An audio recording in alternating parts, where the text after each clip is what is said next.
Welcome to this digital open day on courses in Archaeology and Ancient History at the University of Leicester.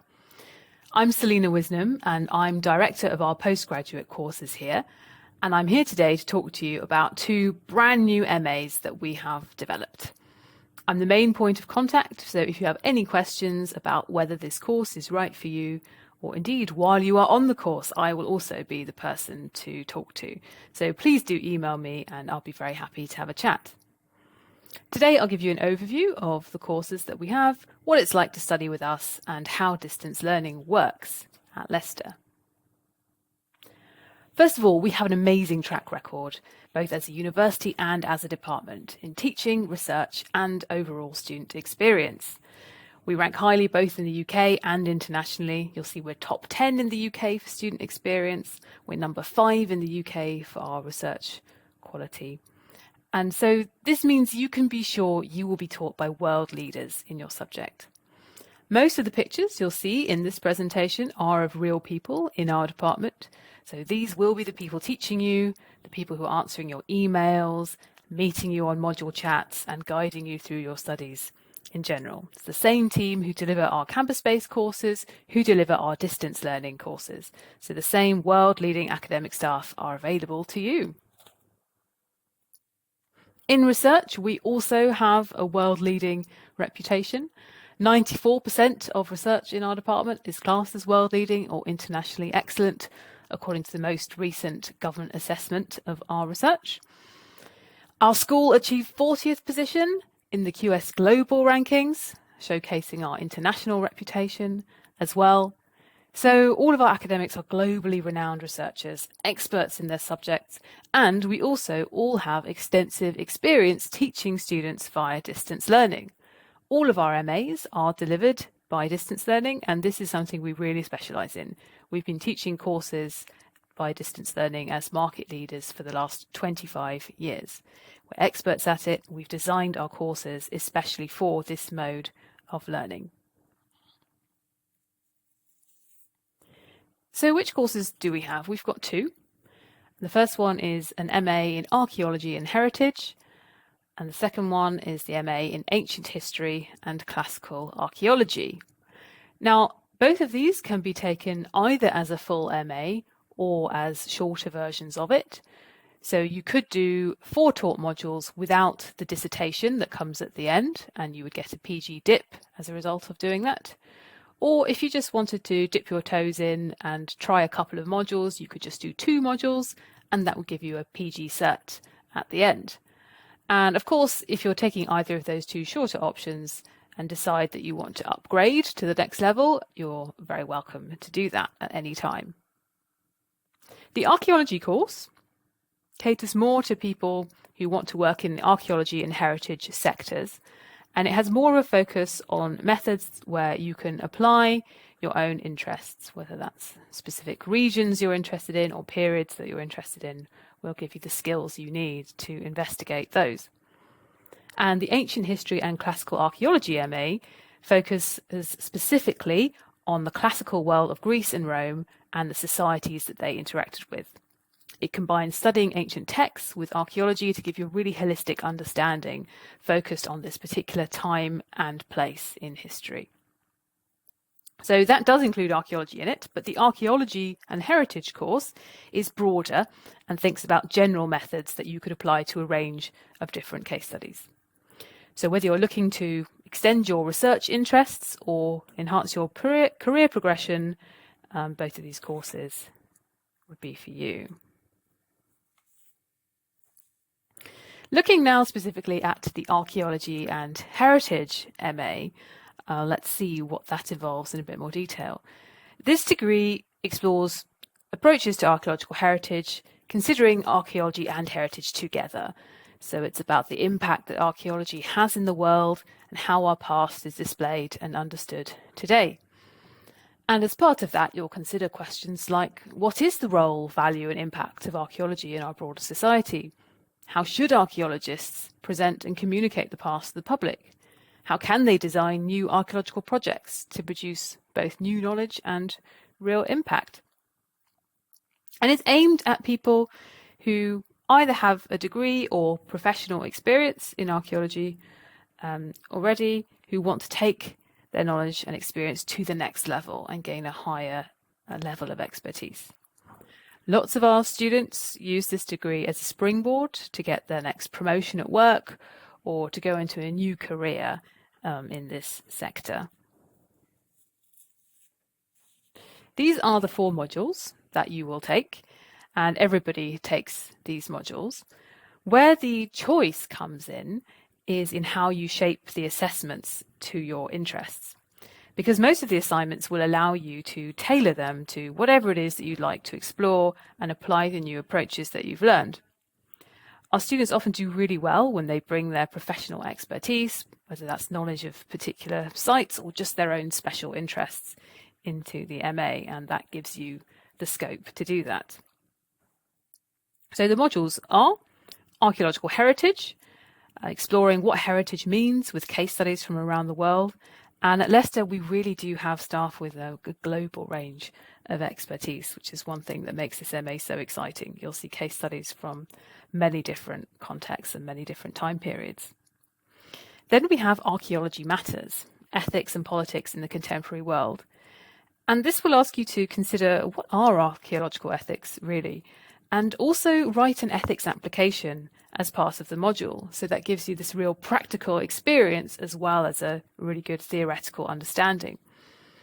There is a lot of discussion here about what impact archaeology has on the broader world, because we often think of archaeology as the study of the past, but it impacts the present and the future as well.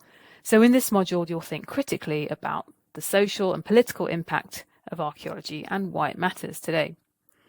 And this module also draws especially on Leicester's world-leading expertise in archaeological theory.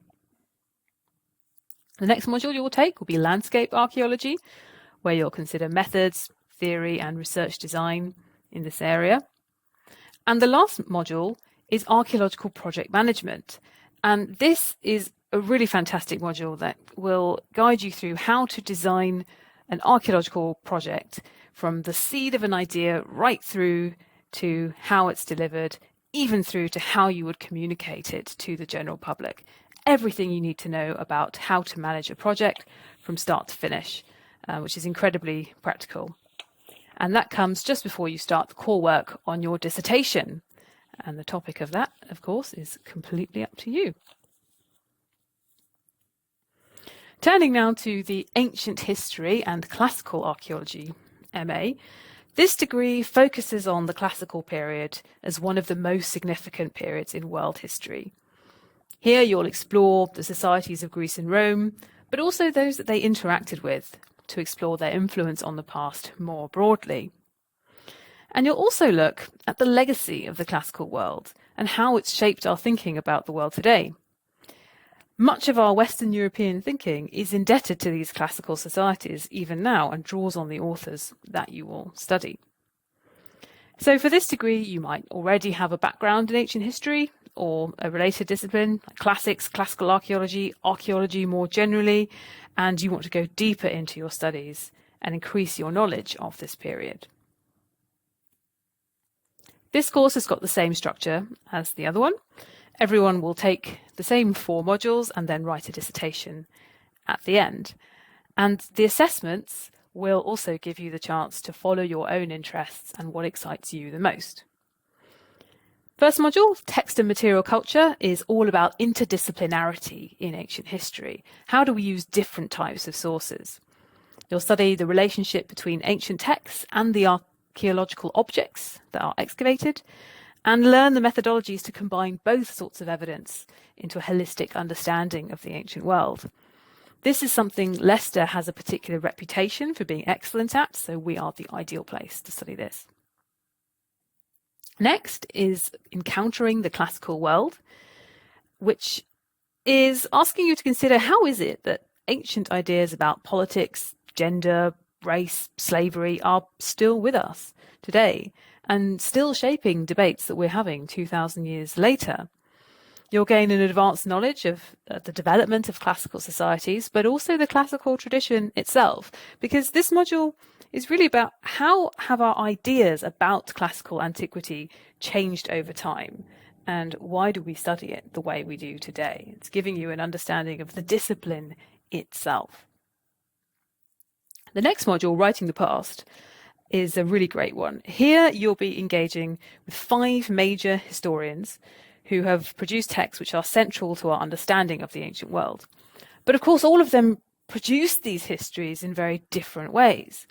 So you'll examine not just what they wrote, but how they wrote it, and how their differing ideas of what history is has had such an impact on our knowledge of the past.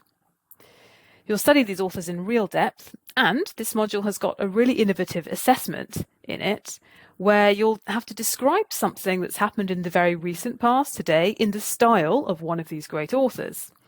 For example, you might choose something like, how would Herodotus have written about the war in Ukraine? And putting yourself in the author's shoes is a great way to really thoroughly understand what they're trying to do and why and how they are doing it. In the final module, which is called Complicating the Past, you'll study some common misconceptions about the ancient world. And where did these misconceptions come from? Why do they persist? And what can we do about it? The way that many aspects of the ancient world are talked about in the media really don't match the evidence. And some of our themes that we'll discuss include the place of women in antiquity, gladiators and ritualized violence, social hierarchies, cultural erasure, and lots more. So here we will look at some controversial areas of antiquity and look at the realities behind some of these stories. And in the end, it's all about nuance and complexity. When we look at the details, nothing is ever as simple as it seems. And that's what makes the study of ancient history so fascinating.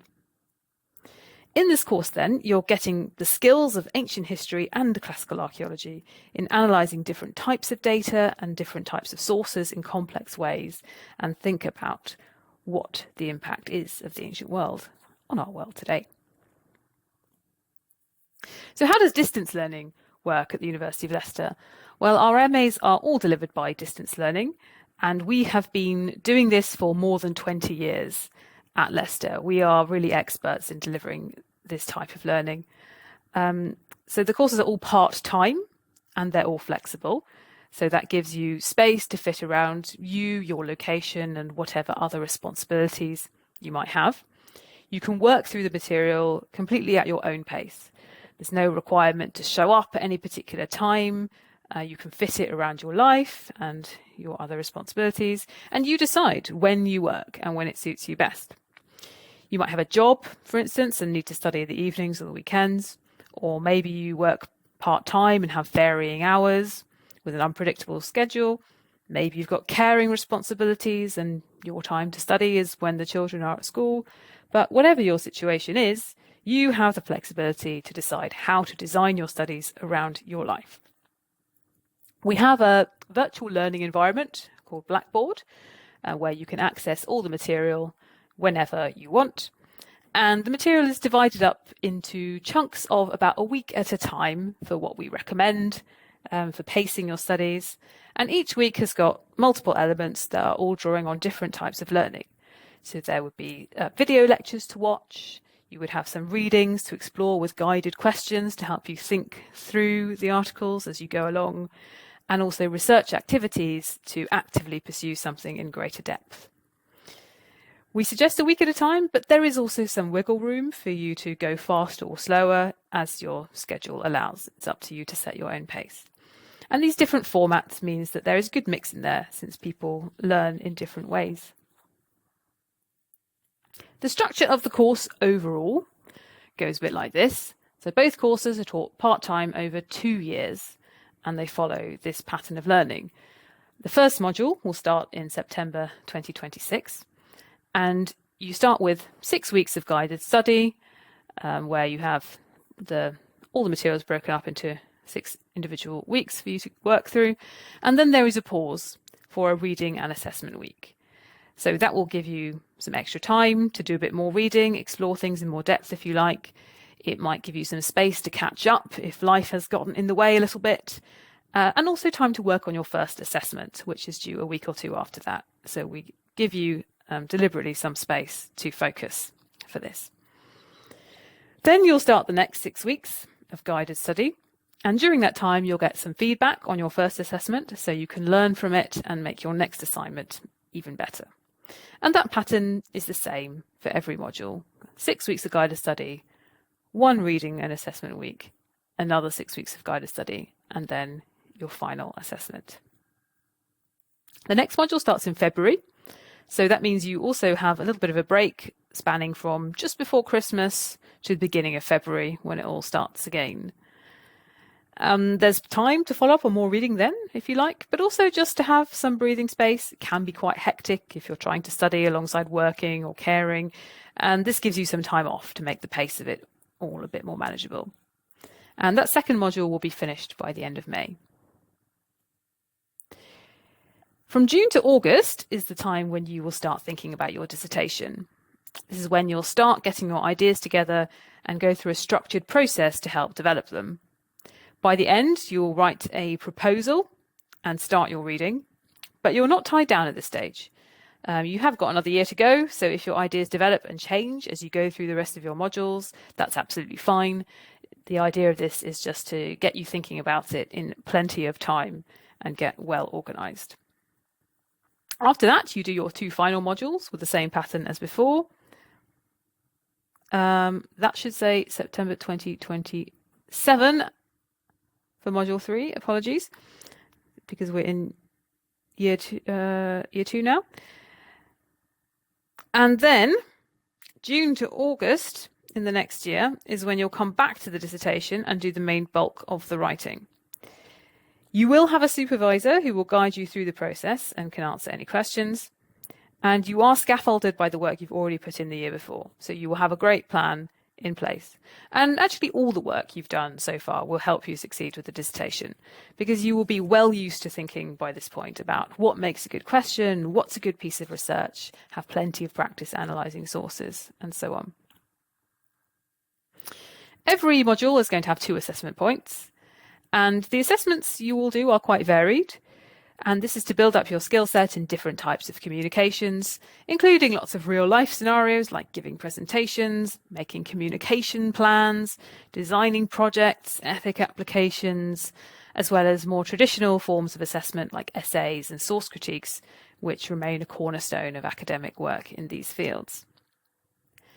With at least 1 assessment in each module, you have got free rein to bring in your own interests and shape it around what's relevant to you. Many of our students who already work in archaeology, for instance, take data that they have from their own projects in the world of work, and they use that for their assessments. So if you already have an interest in any particular aspect of ancient history, also you can apply this, or its reception. You can also use that in the MA in Ancient History and apply the skills that you've learned on the course to go into it in more depth and get even more out of it. We have a lot of personalised support for our students. We will equip you to succeed. Everyone will have their own personal tutor to guide you through your degree and provide pastoral support. Every module has got a specific module coordinator who is an expert in the topic, who can guide you through your studies and also be there to answer questions.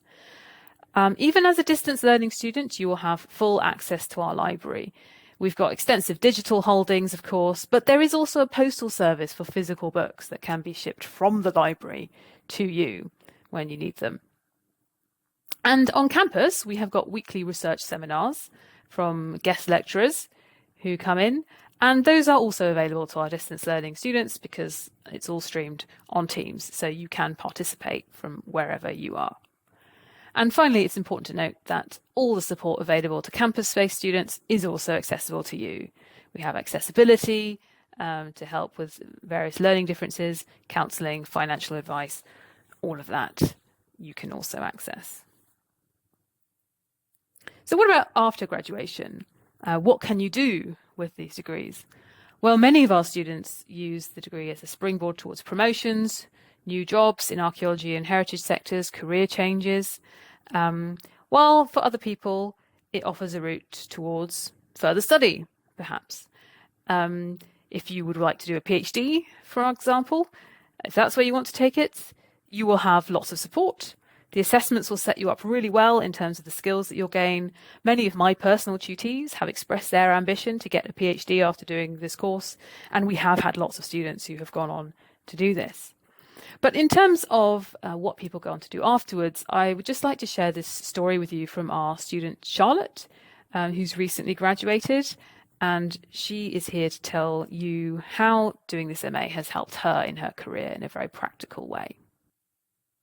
Hi, I'm Charlotte, and I recently graduated with my MA in Archaeology and Heritage through distance learning.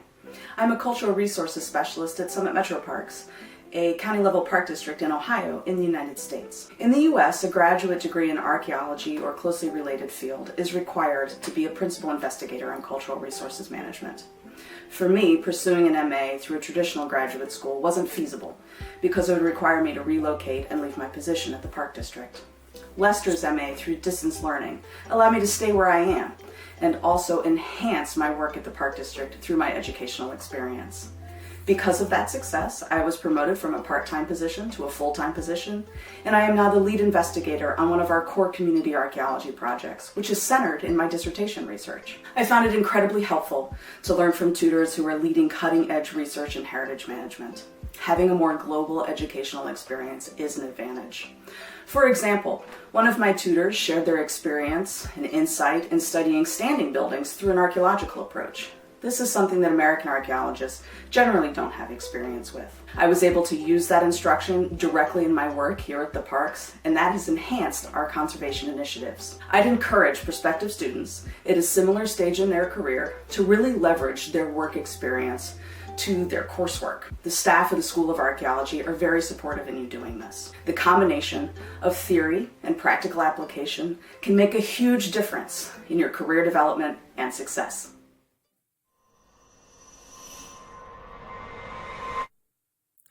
Thanks very much to Charlotte.